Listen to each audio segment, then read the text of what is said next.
নমস্কার, আমি চুমু পলি। পলি গ্রিলে আপনাদের সবাইকে স্বাগত। আজকে আমি দেখাবো বাংলার একটা গৌরবময় ঐতিহ্যশালী মাছের পদ, চিতল মাছের মুইঠা।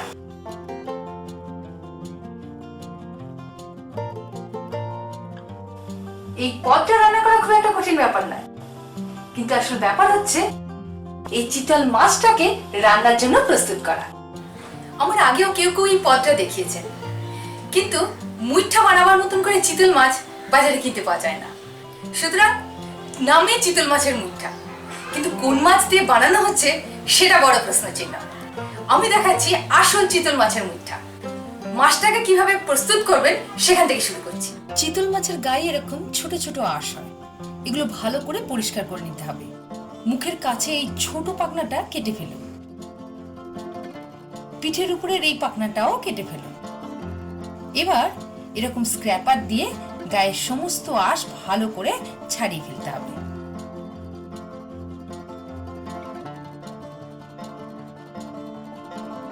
ব্যাস, মাছের গায়ের সমস্ত আঁশ পরিষ্কার হয়ে গেছে। এবার এই অংশ থেকে মাছের মাথাটা কেটে ফেলতে হবে এবং লম্বা লম্বি ভাবে মাছটাকে অর্ধেক করে নিতে হবে।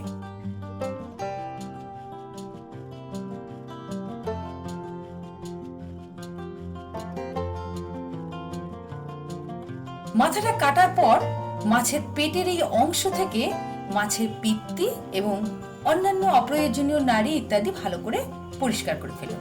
এবার কেটে ফেলুন মাছের লেজের অংশটা।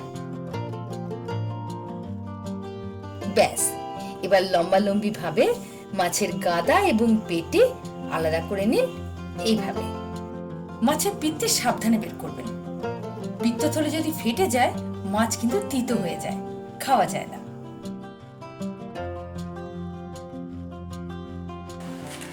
সবাই তো গোটা চিতল মাছ কিনবেন না, অনেকে কেটেই কিনবেন। মুইঠা বানাবার জন্য পিঠের দিকটা নেবেন।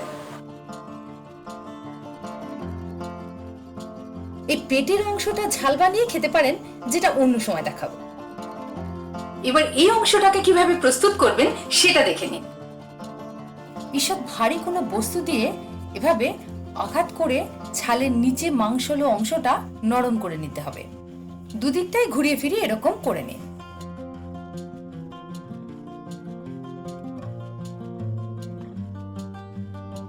দেখতে পাচ্ছেন মাংসের অংশটা নরম হয়ে ছালের নিচ থেকে বেরিয়ে আসছে। তবে আরেকটু করতে হবে মাছটা ভালো করে বের করার জন্য।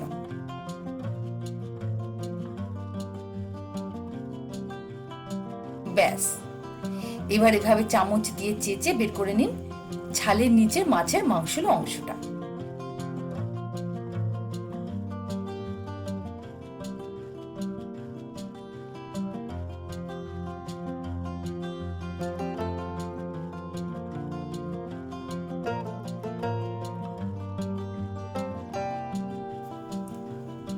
দেখুন, ছালের নিচের থেকে প্রায় সব মাছ চেঁচে বের করে নিয়েছি।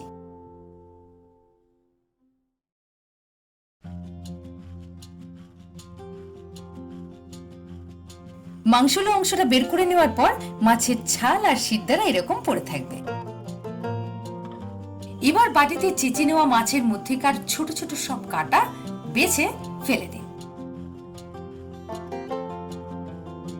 কাটা বেছে সরিয়ে নেওয়ার পর চিতল মাছটা পুরোপুরি রেডি। দেখতে পাচ্ছেন কাটাগুলো বের করে নিয়েছি।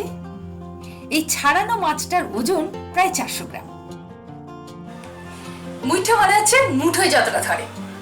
এবার এই কাঁচা মাছটার সাথে বিভিন্ন মশলা মিশিয়ে মুইঠা বানাবো। আসুন দেখি। এবার এই কাঁচা মাছটাকে একটা বড় পাত্রে ঢেলে নিচ্ছি।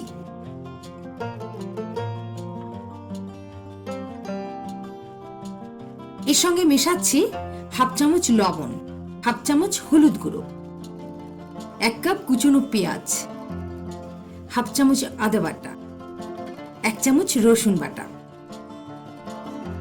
সবগুলো একসাথে ভালো করে মিশিয়ে ফেলুন।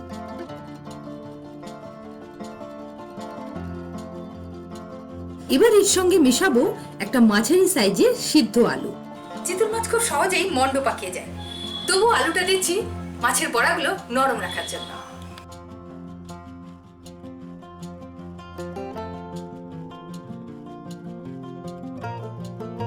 ব্যাস, মাখানো রেডি। এবার হাতে তালুতে একটু তেল বুলিয়ে অল্প অল্প এই মাছের মিশ্রণটা নিয়ে পাকিয়ে ফেলুন এভাবে।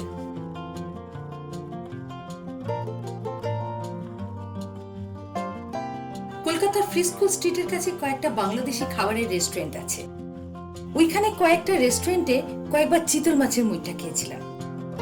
সেটা যে আদৌ কোন মাছের পদ সেটা ওনারাই ঠিক মতো বলতে পারবেন না। ব্যাস, মুঠাগুলো রেডি হয়ে গেছে। এবার একটা পাত্রে লিটার খানেক জল ফুটিয়ে নিন।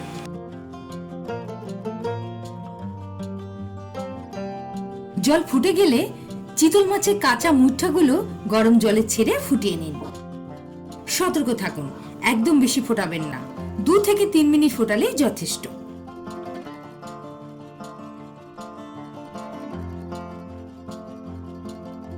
ব্যাস, এবার গ্যাস বন্ধ করে মাছের মুঠটা জল থেকে তুলে ফেলুন।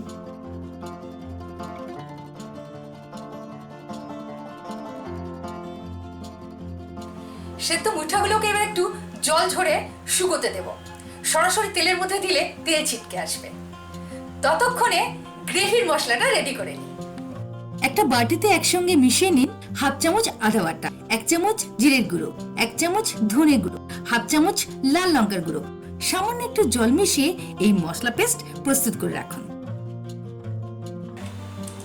এতে আরেকটা মশলা লাগে, জিরে, মরিচ, তেজপাতার গুঁড়ো। তেজপাতা কাঁচা অবস্থায় গুঁড়ো করা যায় না, সেই জন্য একটু সেকে নিতে হবে। গরম তাওয়ায় 2-3টে তেজপাতা মিনিট 2 সেকে নিন। তারপর ব্লেন্ডারে জিরে এবং মরিচের সঙ্গে একসঙ্গে গুঁড়ো করে নিন। এবার মুঠাগুলোকে ডিপ ফ্রাই করে নিতে হবে। গরম তেলে চিতল মুঠাগুলো ভেজে নেওয়ার আগে এভাবে ফর্ক দিয়ে গায়ে একটু ফুটো করে দিন।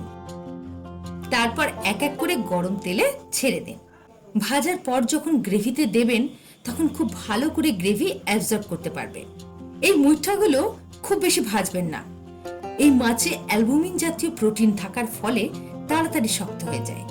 তাই মুঠার গাগুলো হালকা লালচে হয়ে গেলেই তেল থেকে তুলে নিন। মুঠা ভাজা কমপ্লিট। এবার গ্রেভি বানিয়ে তাতে মুঠাগুলো দিতে হবে। কড়াইতে 2 টেবিল চামচ সরষের তেল গরম করুন। ফোড়ন দিন হাফ চামচ গোটা জিরে, 2-3টে শুকনো লঙ্কা, 1 গ্রাম গোটা গরম মশলা। মিনিট খানেক নাড়াচাড়া করে নিন। তারপর দিন 1/4 চা চামচ হিং, 1 চামচ রসুন বাটা, 3 টেবিল চামচ পেঁয়াজ বাটা। মিনিট 2 কষে নিন। এরপর বানিয়ে রাখা মশলা পেস্টটা ঢেলে দিন। আবার 1 মিনিট কষে নিন। এবার দিন হাফ চামচ হলুদ গুঁড়ো, স্বাদ মতো লবণ। 1 মিনিট নাড়াচাড়া করুন। দিয়ে দিন 1 চামচ চিনি, 1 মিনিট কষে নিন। তারপর ঢেলে দিন 1 কাপ জল। এই মিশ্রণটা ঢাকা দিয়ে 2 মিনিট ফুটিয়ে নিন। 2 মিনিট পর ঢাকা খুলে ভেজে রাখা চিতল মাছের মুঠাগুলো দিয়ে দিন। আঁচটা একেবারে কম করে দিন।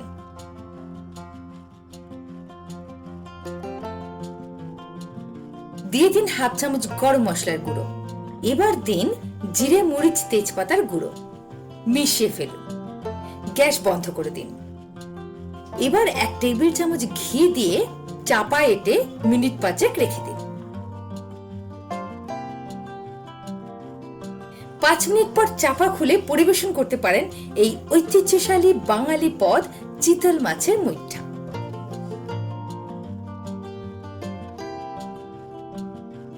বাঙালি এই ঐতিহ্যশালী চিতল মাছের মুঠা দেখাতে পেরে আমি ভীষণ আনন্দিত।